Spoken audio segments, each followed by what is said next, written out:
Like biconditional introduction, our next rule, disjunction elimination, is one that depends on more than one subproof. For disjunction elimination, each of the subproofs is going to start by assuming one of the disjuncts. Our goal is then to say, what sentence can we prove from each of these disjuncts? If we can prove the same sentence by assuming both disjuncts, we can add that sentence to our proof. So that vague characterization can be seen in the schematic to the left there. Line M states the disjunction, A or B. One subproof then starts at line I with the first disjunct as its assumption, A. The other subproof starts at line K with the other disjunct, B.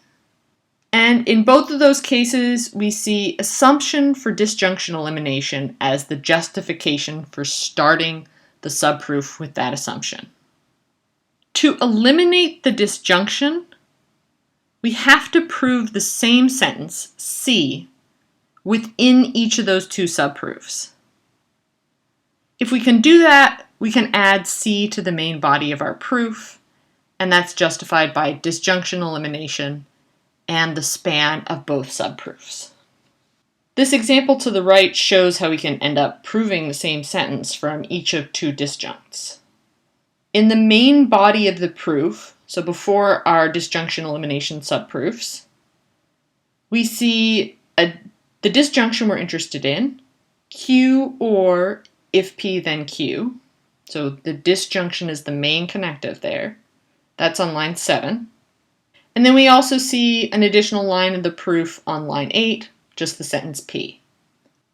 Sentence P is a line that's not directly required in using this rule, but in this particular example, it's going to be essential to proving the same sentence follows from each disjunct. So it's a needed part of the overall proof. Now let's look at each of the subproofs. In the first one, we assume the first disjunct, Q, at line 9, and we mark it as an assumption for disjunction elimination. The reiteration rule allows us to add that sentence again in our subproof, and that will be the final line of the subproof at line 10. So again, we see that's justified with the reiteration rule on line 9. Q was the sentence we proved out of one of our subproofs, so we're also going to have to prove Q out of our second subproof. We have to start by assuming the second disjunct. That was if P then Q. Then we can get line 12 by using our conditional elimination rule. So that tells us if we have the antecedent of a conditional, P, and the conditional if P then Q, that's at lines 8 and 11, we can add the consequent, Q. Note that we have to do this within the subproof because that conditional falls within the subproof. And this is a permitted case where we use the sentence at line 8 in the body of the proof to prove something, line 12, within the subproof. Back to our rule, both of these subproofs conclude with the sentence Q.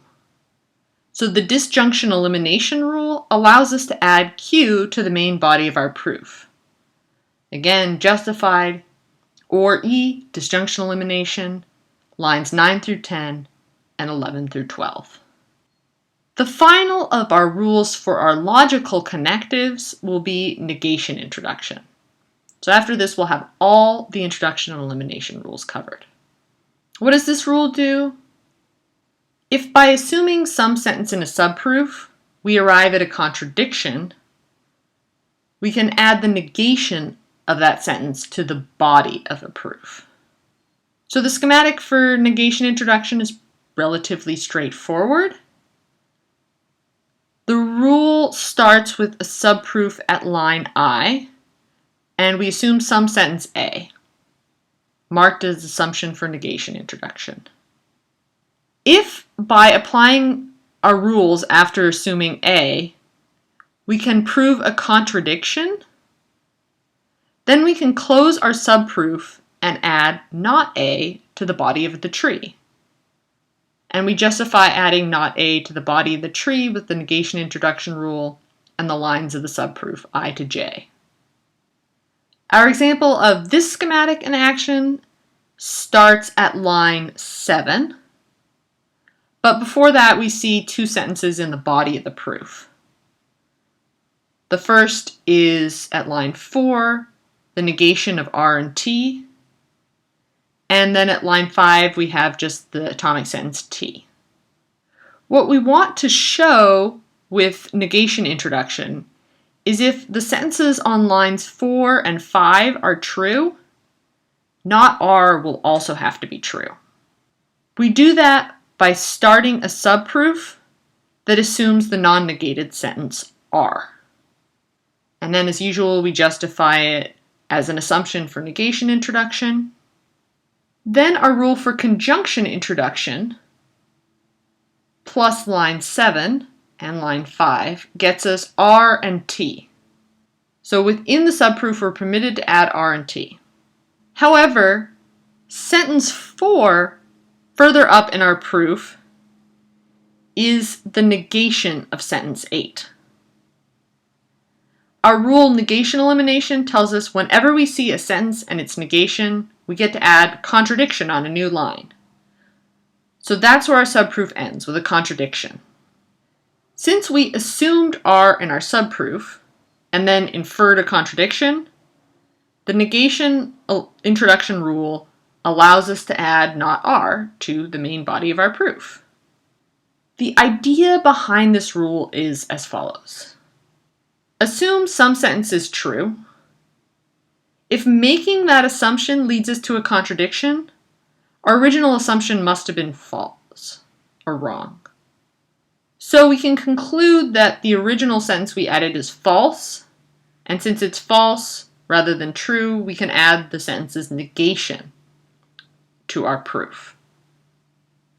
So in this case, we assumed R, showed something went wrong by assuming it was true, and we could add not R.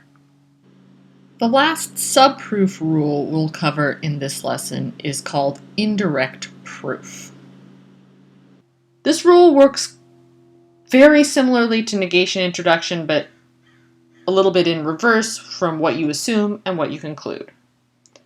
So instead of assuming a sentence to prove its negation, we get to add a sentence to the body of the proof if we can show that by assuming a negation of that sentence, we get a contradiction. So if you're confused, take a look at the schematics and look at the contrast.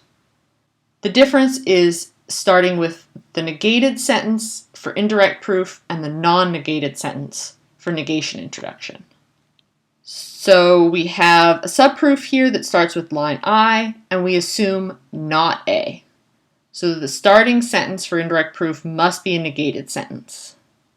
If by assuming the negation of A, we can prove a contradiction, we get to close our subproof and add A to the body of the tree. So we justify that with the rule indirect proof, IP, and the lines of the subproof I to j. Again, our example is going to be one where the subproof that starts the indirect proof starts at line 7. But before that, we're going to add two sentences to the body of the proof, presumably that follow from assumptions in lines 1 to 3. So we have if not R, then T at line 4, and not T at line 5. What we want to show is that if the sentences on lines 4 and 5 are true, R must also be true. So we start by assuming not R because we want to show R. And if we assume not R, conjunction elimination allows us to add T to our subproof. If we assume not R, conjunction elimination allows us to add T to our subproof. So not R is the antecedent of the conditional in 4, and if we have a conditional and its antecedent, we can infer the consequent, and that's what we have at line 8, T. But line 8, the negation of that sentence appears at line 5. So by applying the rule negation elimination, we can add a contradiction to line 9 in our subproof. Since by assuming not are, we arrived at a contradiction, we can add the positive sentence are to the body of our proof. And that's justified by the indirect proof we ran in the subproof on lines 7 through 9. The idea behind indirect proof is this. Assume the sentence you want to prove is false. So that means assuming its negation. If that leads you to a contradiction, there must have been something wrong with your original assumption, the negation of the sentence. So we can conclude the sentence is in fact true and then add it to our tree.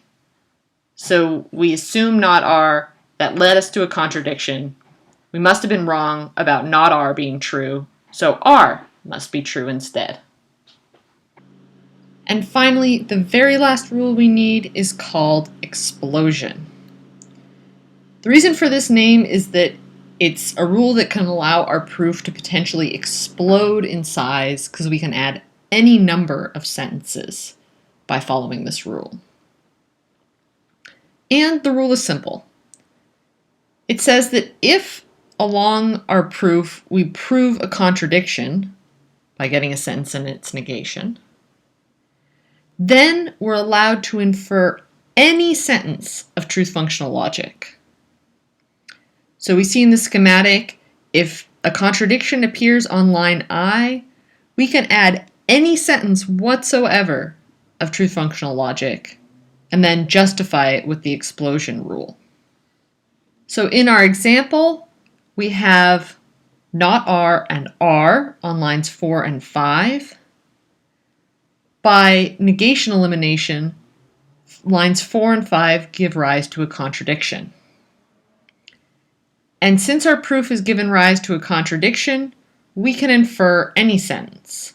So we could have chosen M, or we did here, but we might have chosen M and Q, or if M and Q, then P and not P. Anything at all could follow. Why does this rule work and make sense? It's because an argument is only invalid when the premises are true and the conclusion is false. If our premises imply a contradiction, though, that means they'll always be false. So it doesn't matter what we conclude, whether it's true or false. We can never get all true premises and a false conclusion because the contradiction has shown our premises together lead to a contradiction, so they must be false together. What is this rule good for? It's often valuable in effectively using subproofs, but when you use it, be mindful that the contradiction within a subproof can't be used with explosion in the body of the proof. And with that finishes up lesson 5. So you should now know how to structure a proof using the natural deduction system, starting with assuming the premises, ending by proving the conclusion.